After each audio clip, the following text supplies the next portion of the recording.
Hello అండి, hi. ఈరోజు మన వీడియో ఏంటంటే మామిడికాయతో పప్పు చేశానండి. చాలా చాలా బాగా వచ్చింది, పుల్ల పుల్లగా వేడి వేడిగా.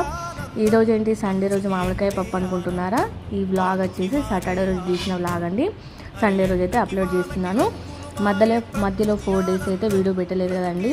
హనుమాన్ చాలీసా పఠనం చేస్తున్నానని చెప్పాను కదా. 8 days అయితే కంటిన్యూగా చేశానండి. మధ్యలో బ్రేక్ అయితే వచ్చింది, ఆగిపోయింది పూజ.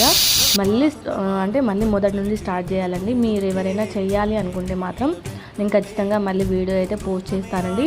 హనుమాన్ చాలీసా పఠనం చేసేటప్పుడు ఎలాంటి నియమాలు పాటించాలి, పూజా విధానం ఎలా చేయాలనేది నేను ఖచ్చితంగా మళ్ళీ వీడియో చేస్తానండి. ఎవరికైనా ఇంట్రెస్ట్ ఉంటే మాత్రం ఖచ్చితంగా చేసుకోండి. చాలా మార్పులు అనేవి జరుగుతాయండి మన జీవితంలో. చాలా అంటే చాలా మార్పులు మీరు ఖచ్చితంగా చూస్తారండి.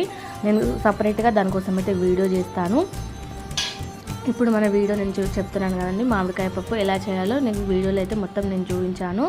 ఒక్కసారి మాత్రం ఖచ్చితంగా మీరు మామిడికాయ పప్పుని అయితే చేసుకోండి. ఇప్పుడు సమ్మర్లో అయితే మామిడికాయలు దొరుకుతాయి కదండి. మా దగ్గర వచ్చేసి మామిడికాయలు 50 rupees kg అండి.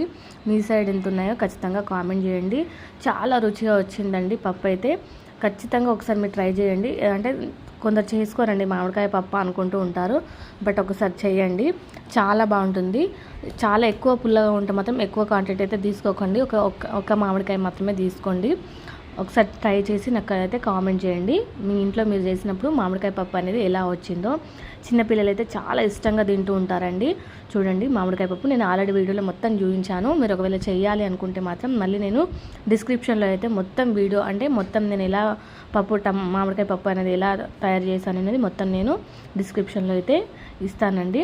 ఇదండి ఈరోజుకైతే వీడియో నచ్చితే ఖచ్చితంగా లైక్ అండ్ షేర్, సబ్స్క్రైబ్ అయితే చేసుకోండి.